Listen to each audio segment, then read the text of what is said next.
নাফ নদীতে ফেলা হয়েছিল টানা জাল। সেই জালে ধরা পড়েছে 195 কেজি ওজনের বিশাল একটি ভোল মাছ। 16 ফেব্রুয়ারি বেলা 11টার দিকে কক্সবাজারের টেকনাফ উপজেলার সাবরাং ইউনিয়নের শাহপরীর দ্বীপ নাফ নদীর ঘোলাচর এলাকায় এই মাছ ধরা পড়েছে। প্রায় 4 ফুট আকারের মাছটিকে দল বেঁধে তুলে আনা হয় শাহপরীর দ্বীপ মিস্ত্রিপাড়া মৎস্য ঘাটে।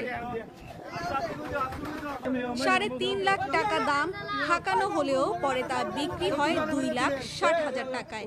মাছটি কিনে নেন টেকনাফ জালিয়াপাড়ার মাছ ব্যবসায়ী জাফর আলম। পরে তিনি মাছটি টেকনাফে নিয়ে যান। সেখানে নিয়ে মাছটি বরফ দিয়ে রাখা হয়েছে। মাছটিকে টেকনাফ বড় বাজারে কেটে প্রতি কেজি 1,600 টাকায় বিক্রি করা হয়।